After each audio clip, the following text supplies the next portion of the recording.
আসসালামু আলাইকুম। আমন্ত্রণ রইলো আজকের রেসিপিটি দেখার জন্য। আশা করছি কাছে দূরে সবাই অনেক বেশি ভালো আছেন। তেল ছাড়া পিজার চেয়ে অধিক মজাদার একটা রেসিপি শেয়ার করব। স্ন্যাক্স রেসিপি বিকেলের নাস্তা কিংবা ইফতারের জন্য এভাবে করে তৈরি করে রাখতে পারেন এবং ফ্রোজেন করে রেখে দিতে পারেন। পরে গরম করে খেয়ে নিতে পারবেন।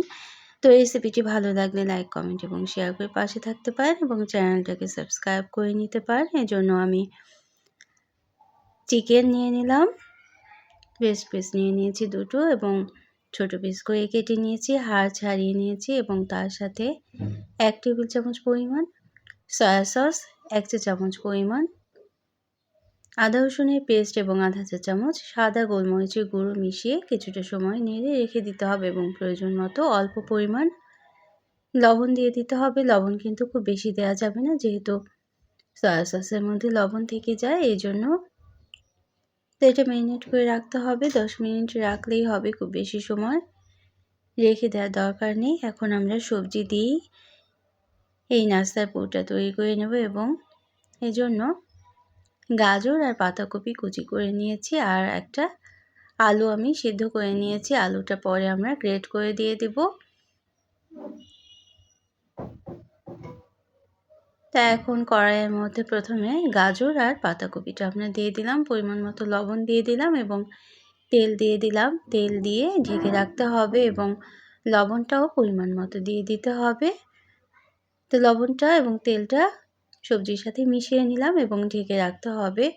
10 মিনিট ঢেকে রাখলেই সবজি থেকে যে পানি ছাড়বে, সেই পানিতেই কিন্তু এই সবজিটা পুরটা তৈরি হয়ে যাবে। অর্থাৎ ভাজা ভাজা করেই আজকে আমরা পুরটা তৈরি করব। পানি দিয়ে সিদ্ধ করার দরকার নেই, কারণ পাতাকপি এবং গাজর কিন্তু খুব তাড়াতাড়ি কুক হয়ে যায়। এজন্য একটু পরে দেখা যাবে নরম হয়ে গিয়েছে এবং তারপর ঢাকনাটা খুলে নেড়ে নেড়ে দিতে হবে। কিছুটা সময় পর পর নেড়ে নেড়ে ভেজে নিতে হবে এবং চিকেন ম্যারিনেট করে রেখেছিলাম, চিকেনটাও আমরা দিয়ে দিলাম এবং একসাথে ভালোভাবে নেড়ে চেড়ে মিশিয়ে নিতে হবে। কিছুটা সময় পর পর নেড়ে দিলেই পাতাকপি, চিকেন এবং গাজরটা ভাজা ভাজা হয়ে যাবে। তো চাট মশলা দিয়ে দিলাম 1 চা চামচ পরিমাণ এবং আধা চা চামচ জিরে গুঁড়ো, আধা চা চামচ ধনে গুঁড়ো দিয়েছি এবং পেঁয়াজ কুচিও পরিমাণ মতো দিতে হবে।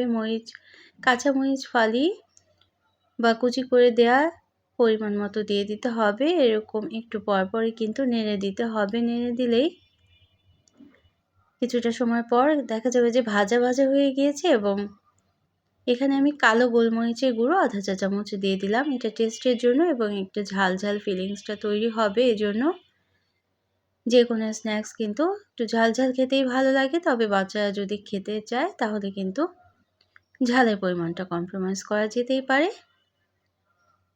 তো আলুটা সিদ্ধ করে রেখেছিলাম, আলুটা আমরা গ্রেট করে দিয়ে দিলাম। আলুটা কিন্তু একেবারে শেষ পর্যায়ে দিতে হবে, যেহেতু আমাদের আলুটা সিদ্ধ করা আছে এজন্য। আর যদি কাঁচা আলু দিতে চান তাহলে কিন্তু প্রথমেই গাজর এবং পাতাকপির সাথে দিয়ে দিতে পারেন এবং অন্যান্য সবজি ক্যাপসিকাম দিতে পারেন, ফুলকপিও দেওয়া যেতে পারে। যে কোনো সবজি দিয়েই এই পুরটা কিন্তু তৈরি করা যেতে পারে। এখন নেড়ে চেড়ে মিশিয়ে নিতে হবে।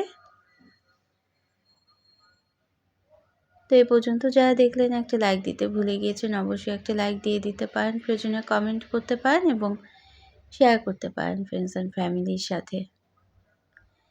তো একেবারে শেষ পর্যায়ে যখন পাতাকপি এবং সবজিগুলো চিকেনটা সিদ্ধ হয়ে যাবে, ঠিক তখনই কিন্তু আধা কাপ পরিমাণ দুধ দিয়ে দিলাম এবং দুধের সাথে আমি এখানে 1 টেবিল চামচ পরিমাণ ভর্তি করে কর্নফ্লাওয়ার দিয়ে দিয়েছি। এটা ক্রিমি একটা টেক্সচার তৈরি হয় এবং খেতেও কিন্তু অনেক বেশি মজাদার হয়ে যায়। এভাবে করে সবার শেষে যদি এই দুধ এবং কর্নফ্লাওয়ারের মিশ্রণটা দেওয়া যেতে পারে। এখন আবার মিশিয়ে নিতে হবে। তো সবার শেষে আমি 1 টেবিল চামচ পরিমাণ টমেটো সসও দিয়ে দেব। টমেটো সস এবং এই ক্রিমি টেক্সচারটা তৈরি করার জন্য দুধ এবং কর্নফ্লাওয়ার মিশ্রণটা খুব ভালোভাবে মিশিয়ে নিতে হবে।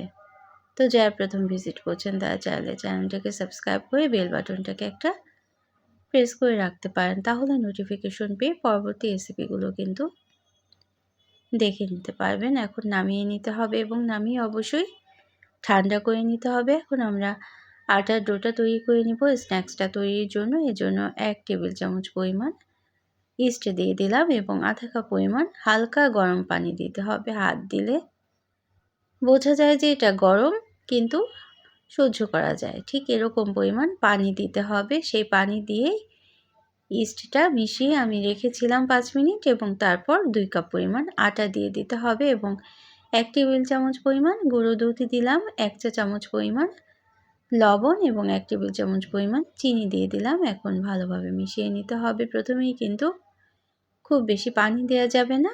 আধা কাপ পানি দিয়েই প্রথমে আমি ডোটা মিশিয়ে নিয়েছিলাম এবং তারপর আরও 2 থেকে 3 টেবিল চামচ পানি দিয়ে অল্প অল্প করে পানি দিয়ে আমি এই ডোটা সেট করে নিয়েছি। সেট করে অবশ্যই রেখে দিতে হবে রেস্টে। যে কোনো একটা গরম জায়গাতে রেখে দিলে এই ডোটা ফুলে উঠবে এবং তারপর আমরা স্ন্যাক্সটা তৈরি করে নিতে পারবো। তো এটা দেখেই বুঝে নিতে হবে কিভাবে করে করছি এটা। সবার শেষে আমি 1 টেবিল চামচ পরিমাণ তেল দিয়ে মথে নিয়েছিলাম। এটা খুব ভালোভাবে মথে নিতে হবে এবং 1 চা চামচ পরিমাণ তেল উপরে ছড়িয়ে দিয়ে ঢেকে রাখতে হবে যে কোনো একটা গরম জায়গায়। আধা ঘন্টা ঢেকে রাখার পর আমাদের ডোটা কিন্তু কিছুটা ফুলে উঠেছে এবং হালকা আটা ছড়িয়ে দিয়ে আবার আমরা একটু মথে নিলাম কিছুটা সময়। তারপর কয়েকটা অংশে ভাগ করে নিব। এখানে 8 থেকে 10টা অংশে আমি ভাগ করে নেব স্ন্যাক্সগুলোকে তৈরি করার জন্য। আমি সহজভাবেই তৈরি করে নিয়েছি। হালকা প্রেস করে রুটির মতো ছোট আকারের একটা রুটি বেলে নেব এবং তারপরে ভেতরের পুরটা দিয়ে দেব। তো আমার চ্যানেলে কিন্তু আরও অনেক স্ন্যাক্স রেসিপি আছে, চাইলে কিন্তু সেগুলো দেখে নিতে পারেন এবং ফেসবুক থেকে দেখলে অবশ্যই কিন্তু পেজটাকে ফলো করে রাখতে পারেন।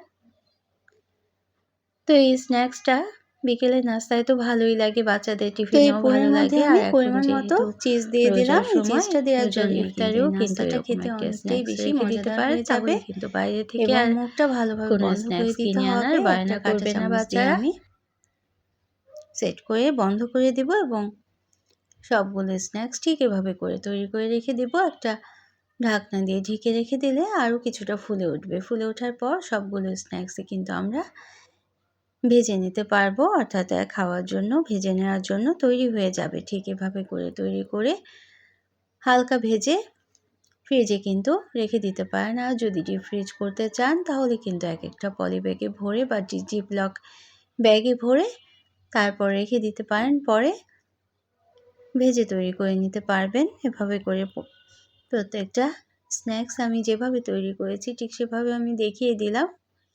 হালকাভাবে বেলে ছোট একটা রুটি আকারে তৈরি করে নিতে হবে এবং তারপর ভিতরে পুর দিয়ে দিতে হবে, চিজ দিয়ে দিতে হবে। চাইলে কিন্তু টমেটো সসও দিয়ে দিতে পারেন। আমি কিন্তু টমেটো সস দিয়েই খেতে ভালো লাগে বেশি, এজন্য আর ভিতরে আমি আলাদা করে টমেটো সস দিইনি।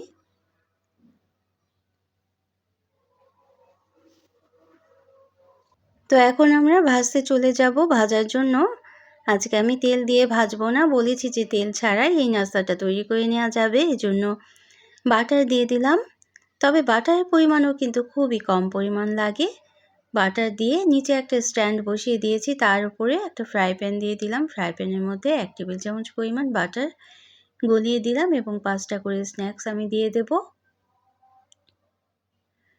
এবং ঢেকে রেখে দেব। ঢেকে রাখলে কিছুটা সময় একদিক হয়ে যাবে এবং তারপর অপর দিক কিন্তু উল্টে পাল্টে ভেজে নিতে হবে এবং ঢাকনাটা কিছুক্ষণ পরপর খুলে নেড়ে দিতে হবে। তো প্রথমে কিন্তু আমি ঢেকে রেখেছিলাম 10 মিনিট।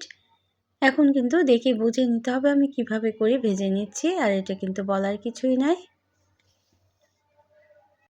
তো হালকা করে সাদা তিল ছড়িয়ে দিলাম এবং আবার ঢেকে রেখে দেব।